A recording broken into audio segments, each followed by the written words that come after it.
আসসালামু আলাইকুম। দূরে এবং কাছে যে যেখানেই আছেন, ভালো আছেন, সুস্থ আছেন? আলহামদুলিল্লাহ আমরা বেশ ভালো আছি। নতুন ভিডিও নিয়ে আসলাম, শেষ পর্যন্ত দেখবেন, আশা করছি ভালো লাগবে। শেষের দিকে এই ভিডিও ভালো হয়, শুরুতে অত বেশি ভালো কথা এবং ভিডিও ভালো করতে পারি না, সেজন্যই আপনাদেরকে বলি শেষ পর্যন্ত দেখবেন। আর যদি ভালো লাগে লাইক কমেন্টস করে সাবস্ক্রাইব করে আমার পাশে থাকবেন, সেই সাথে একটু শেয়ার করেও দিবেন। যাই হোক, সকালবেলা ঘুম থেকে উঠে বেশ কিছু কাজকর্ম অফ ক্যামেরাতে করে নিয়েছি, তারপরে কিচেনে চলে আসলাম। কিচেনে এসে তো রান্নাবাড়া করার আগে একটা কাজ করলাম, যে ডাইনিংয়ের উপরে যে গরম খাবার রাখার ম্যাটগুলো সেগুলো একটু ভিজিয়ে নিলাম। এখানে একটু গরম পানি আর হুইল পাউডার দিয়ে কিন্তু আমি ম্যাটগুলো ভিজিয়ে রেখেছি। তারপরে চলে আসলাম নাস্তা বানানোর জন্য। তো আজকে বানাবো হলো সবজি খিচুড়ি, সেজন্য সবজি আমি কেটে নিয়েছি, সেই সাথে ডাল এবং চাউল কিন্তু ধুয়ে নিয়েছি। তো সবজিগুলো কিন্তু একটু আগে কষিয়ে নিলে ভালো হতো, আর সেই জন্য কিন্তু কোনো অসুবিধাও হয়নি। এইভাবেও কিন্তু আমি মাঝে মধ্যে রান্না করে থাকি। আর সবজি খিচুড়ি রান্না করার ক্ষেত্রে কিন্তু সবচেয়ে ইম্পর্টেন্ট হচ্ছে মিষ্টি কুমড়া। মিষ্টি কুমড়া না থাকলে কিন্তু সবজি খিচুড়ি খেতে আসলে অত বেশি ভালো লাগে না, আমাদের কাছে তো লাগে না। যাই হোক, খিচুড়ি চুলাতে বসিয়ে দিয়ে আমি হলো পাশাপাশি এই কাজগুলো করে নিব। এতে করে আমার একটু সময়ও বাঁচবে আর কাজ তো তাড়াতাড়ি হয়েই যাবে। যাই হোক, এখানে যেহেতু গরম পানি দিয়ে ভিজিয়েছিলাম, সেই কারণে কিন্তু অনেক তাড়াতাড়ি তেল চর্বিগুলো উঠে যাচ্ছে। তো আমি হলো কাপড় কাচা ব্রাশ ছিল, তো ব্রাশটা নিয়ে আসলাম, ব্রাশ দিয়ে একটু ঘষে ঘষেই পরিষ্কার করলাম। আর অত ঘষা মাজা কিন্তু করতে হয় নাই, অল্প ঘষাতেই কিন্তু খুব সুন্দর পরিষ্কার হয়ে গেছে। আমার কিন্তু বেশি একটা সময় লাগে নাই। যাই হোক, এক এক করে তিনটাই আমি খুব সুন্দর করে মেজে ঘষে নিলাম। আর মাজা ঘষার পরে আমি হলো পরিষ্কার পানি দিয়ে আবার ধুয়ে নেব। আর তারপরে এই যে পানিগুলো দেখতে পাচ্ছেন, এই পানির ভিতরে কিন্তু অনেকটা হুইল পাউডার দেওয়া হয়ে গেছে। তো এই পানির ভিতরেই আমি আবার জালিগুলো ভিজিয়ে রাখবো, জালিগুলোও আমি খুব সুন্দর করে পরিষ্কার করে নেব। তো কাজ করতে করতে কিন্তু এইভাবে মাঝে মধ্যে আসলে যদি কিছু কাজ ক্লিনিংয়ের কাজ করে রাখা যায়, তাহলে কিন্তু অত বেশি ডিপ ক্লিন করতেও হয় না। হাঁটতে বসতে আমি সবসময়ই আমার রান্নাঘরের যত পট আছে বা ডিব্বা বা বলেন বক্স, যাই বলেন না কেন, সব কিছুই কিন্তু আমি রান্নার পাশাপাশি এইভাবে ধুয়ে পরিষ্কার করে নিই। তো সবসময় তো আর কোনো কিছু শেয়ার করা হয় না, আজকে ভাবলাম একটু শেয়ার করে দিই।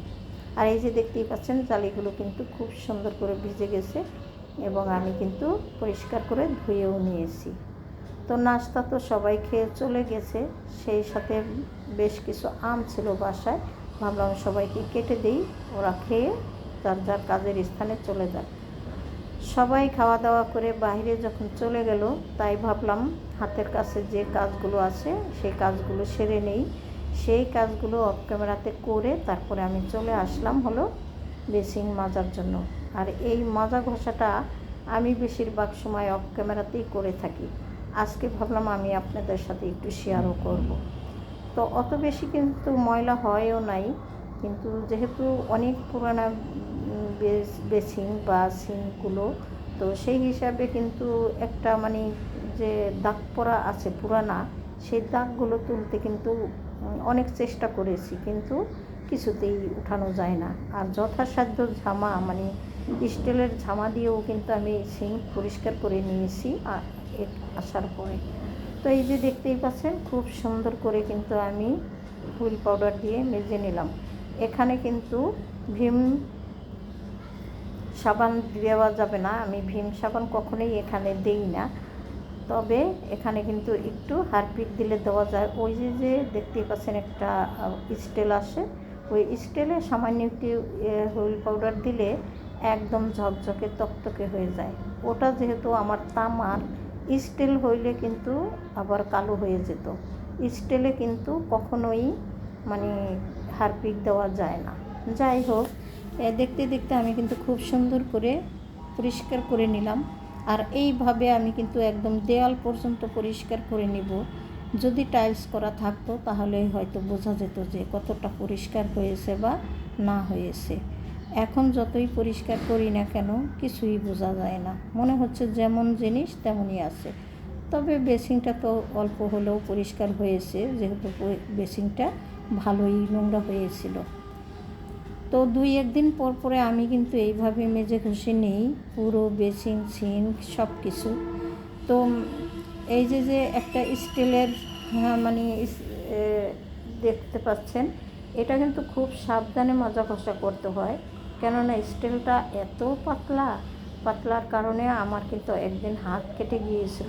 সেই থেকে আমি কিন্তু যখনই এটা মাজা ঘষা করি না কেন খুব সতর্কতার সাথে।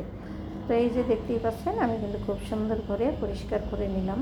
আর 2-3 দিন আগেও কিন্তু আমি এইভাবে খুব সুন্দর করে পরিষ্কার করেছি, অত বেশি ময়লাও হয় নাই, শুধুমাত্র সিঙ্কটাই বেশি ময়লা হয়ে গিয়েছিল। ছেলেরা খাওয়া দাওয়ার পরে বা যে কোনো মুহূর্তে তো সিঙ্কের উপরেই হাত ধোয়াধুয়ি বা সব কিছু করা হয়, তো সেই হিসাবে সিঙ্কটাই বেশি ময়লা হয়ে থাকে। আর এই যে দেখতেই পাচ্ছেন, এখানে কিন্তু সুইচগুলো এমন মানে কারুকার্য করা যে ব্রাশ দিয়ে ঘষার পরেও পরিষ্কার হয়নি। তো অত বেশি পরিষ্কার না হলে না হোক, কিছু করার নেই। আমি অনেক চেষ্টা করেছি, তবে হয় না। তো যেহেতু কারেন্টের জায়গা, অত বেশি সাহসও করি নেই। যাই হোক, যতটুকু পেরেছি খুব সুন্দর করে পরিষ্কার করে নিলাম। আর এখন হলো আমি একদম ফাইনালি একটা কাপড় দিয়ে মুছে তারপরে এখানকার কাজ শেষ করব। তো হয়ে গেল আমার খুব সুন্দরভাবে পরিষ্কার করা, আর এরই মধ্যে কিন্তু কারেন্ট চলে গেল। তো কি আর করার, অত বেশি কিছু শেয়ার করতে পারলাম না। গতকালকে ধুয়ে রেখেছিলাম এই যে মানে এই তাওয়ালটা, তো তাওয়ালটা এখানে দিয়ে দিলাম। আল্লাহ হাফেজ।